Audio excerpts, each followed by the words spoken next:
வாழ்க வளத்துடன் அனைவருக்கும் அன்பான வணக்கங்கள். எல்லாம் வல்ல இறைவனின் திருவடிகளை என்னுடைய மனம் மொழி மெய்களால் போற்றி பணிகின்றேன். நம்முடைய வாழையடி வாழை யூடியூப் சேனலில் இன்றைய பதிவின் தலைப்பு காதல். காதல் என்ற மிக உயர்வான செறிவான ஆழமான பொருளுடைய அழகிய தமிழ் சொல்லிற்கு அற்பமான கீழான பொருளை கூறி கொச்சைப்படுத்தி வழக்கில் வைத்திருக்கின்றோம். எனவேதான் காதல் என்ற வார்த்தையை காதில் கேட்டவுடன் சமணர்கள் கேட்டு முட்டு தீட்டு என்று கூறியது போல இரு காதுகளையும் பொத்திக் கொள்கின்றோம். காதல் என்றாலே அது பருவ வயது ஆண் பெண் என்ற இரு பாலினத்தாரிடம் மட்டுமே மலர்வது என்று தவறாக புரிந்து கொள்ளப்பட்டதின் விளைவாக காதல் என்ற சொல்லின் உண்மை பொருள் சிதைந்து போயிருக்கின்றது. மேலே கூறப்பட்ட சிதைக்கப்பட்ட பொருளின் அடிப்படையில்தான் உலகம் பிப்ரவரி 14ஆம் தேதியை காதலர் தினம் என்று அறிவித்து கொண்டாடி கொண்டிருக்கின்றது. காதல் என்ற சொல்லின் உண்மை பொருள் அன்பு என்ற சொல்லின் உண்மை பொருளிற்கு மிக மிக நெருக்கமானது. கருணை, இரக்கம், பரிவு, தயவு, பாசம் போன்ற பல உணர்ச்சி நிலைகளையெல்லாம் கடந்து மேல் நோக்கி பயணிக்க அது காதல் என்ற இலக்கை சென்று அடைகின்றது. இந்த காதல் என்ற நிலைக்கும் மேலாக உள்ள நிலைதான் அன்பு. எனவேதான் அன்பே சிவம் என்று நம் முன்னோர்கள் கூறி வைத்தார்கள். உணர்ச்சி வசப்பட்ட வாழ்க்கையை வாழும் நம்மால் காதல் என்ற நிலையை மட்டுமே தொட இயலுகிறது. அதுவும் கூட மிகச் சிலரால் மட்டுமே முடிகின்றது. காதலையும் கடந்து உள்ள அன்பு என்ற ஒன்றை நாம் இதுவரை வெளிப்படுத்தியதும் இல்லை, அனுபவித்ததும் இல்லை. ஆனால் நான் அன்பானவன், அன்பாக இருப்பவன் என்றெல்லாம் சுய சான்றிதழ் வழங்கிக் கொள்கின்றோம். இன்று நாம் அன்பு என்று சுட்டுவதெல்லாம் உண்மை அன்பு அல்ல. அவைகள் அனைத்தும் சாதாரண உணர்ச்சி நிலைகள் என்று புரிந்து கொள்வது முக்கியம். உணர்ச்சி வெளிப்பாடுகளை எல்லாம் காதல் வெளிப்பாடுகள் அல்லது காதல் உணர்வு என்று தவறாக புரிந்து கொண்டதினால்தான் காதல் என்ற வார்த்தையின் உண்மை பொருள் சிதைந்து போய் கிடக்கின்றது. தன்னைத்தானே காதலிக்க தெரிந்த ஒருவனால் அல்லது ஒருத்தியால் மட்டுமே பிற உயிர்களை காதலிக்க முடியும். தன்னைத்தானே காதலித்தல் என்பது தன் உண்மை இயல்புகள் எது என்று புரிந்து கொண்டு இயல்புகளை வெளிப்படுத்தி வாழ்தல் என்று பொருள். புறத்தே தெரிகின்ற அங்க அடையாளங்களை அழகினை மையப்படுத்தி உருவாகும் ஈர்ப்பு எல்லாம் காதலே அல்ல. அது ஒரு வகையான உணர்ச்சி சுழல். இந்த சுழலில் சிக்காத மனிதர்களே இல்லை என்று கூறலாம். காதல் இருவர் கருத்தொருமித்து ஆதரவு பட்டதே இன்ப வாழ்க்கை என்று ஔவையார் தெளிவாக கூறிவிட்டார். இதைவிட தெளிவாக எளிமையாக காதலை பற்றி எவராலும் கூற இயலாது. கருத்தொருமித்து ஆதரவு பட்டதே என்ற இந்த தொடர் மிக மிக முக்கியமான தொடர். கருத்தொருமித்தல் என்ற சொல்லின் பொருளையும் நாம் சிதைத்து விட்டோம். நான் பேச நினைப்பதெல்லாம் நீ பேச வேண்டும், நீ பேச நினைப்பதெல்லாம் நான் பேச வேண்டும் என்ற திரைப்பட பாடலை கேட்டு வளர்ந்த நமக்கு இவ்வாறு இருப்பதுதான் கருத்தொருமித்தல் என்ற புரிதல் வந்துவிட்டது. கருத்தொருமித்தல் என்றால் உள்ளத்தில் உருவாகின்ற கருத்தினை அல்லது உணர்வினை எந்த வகை மாற்றத்திற்கும் உட்படுத்தாமல் அப்படியே ஏற்றுக்கொள்தல்.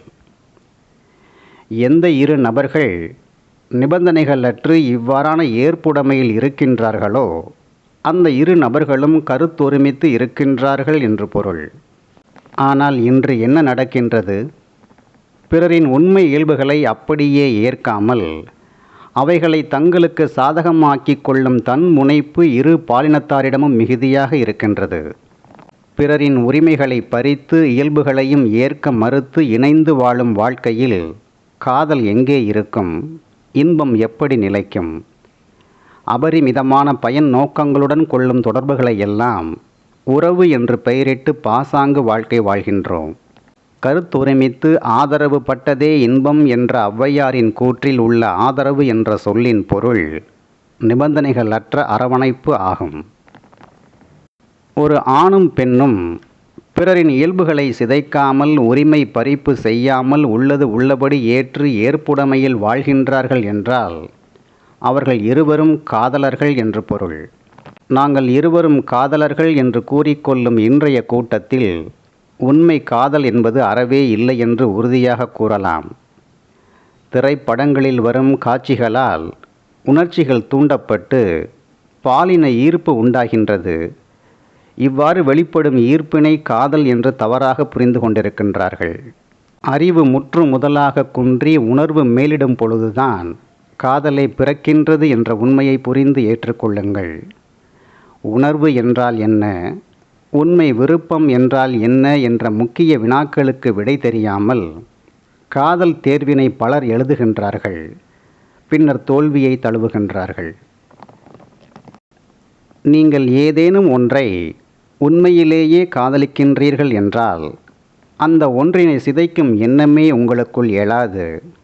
ஆனால் இன்று பாருங்கள், தான் காதலித்த ஆண் வேறொரு பெண்ணை மணக்க நேர்ந்தாலோ அல்லது தான் காதலித்த பெண் வேறொரு ஆணை மணக்க நேரிட்டாலோ வன்மம் தலை தூக்குகின்றது.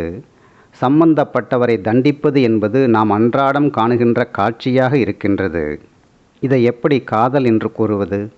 புறத்தூண்டல்களினால் உண்டாவது உணர்ச்சி, அகத்தூண்டுதல்களினால் உண்டாவது உணர்வு. நம்முடைய தமிழ் இலக்கியங்களில் அகநானூறு என்று ஒரு வகையினை கேள்விப்பட்டிருப்பீர்கள். இதில் உள்ள அனைத்து பாடல்களும் தலைவன் தலைவிக்கு இடையே நிகழும் ஊடல் கூடல் பற்றிய பாடல்கள்.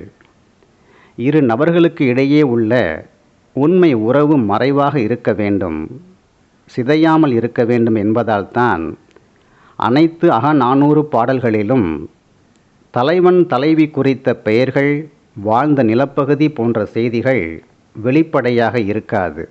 உண்மையான விருப்பத்திற்கும் ஆசைக்கும் என்ன வேறுபாடு என்று நமக்கு தெரிவதில்லை. உணர்ச்சிகளால் உந்தப்பட்டு எழும் ஆசைகளையெல்லாம் விருப்பங்கள் என்று தவறாக கருதி ஐ லவ் யூ, நான் உன்னை விரும்புகின்றேன் என்ற வசனங்களை பேசி வருகின்றோம்.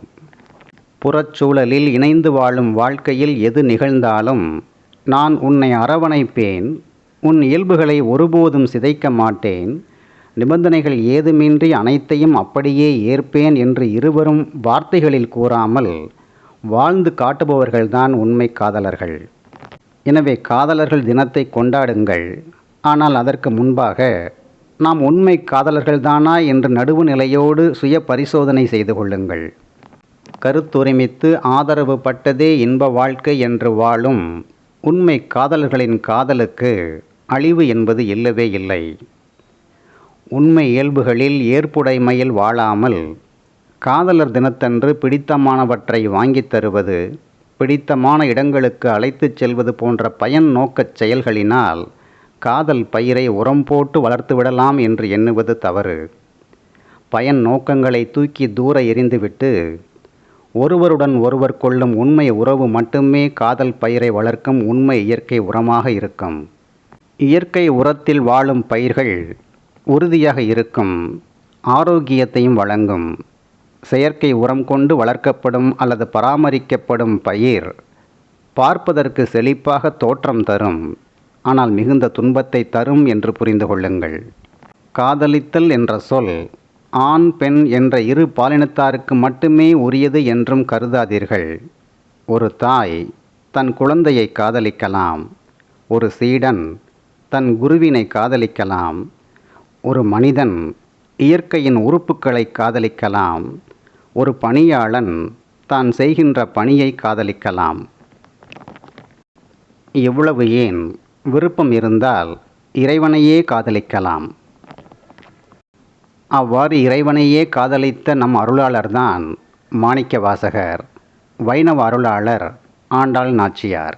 காதலித்தல் என்பதற்கு இவ்வளவு விரிந்த பொருள் உண்டு என்பதை புரிந்து கொண்டு கருத்தொருமித்து காதல் செய்வீர் என்று கூறுகிறேன்.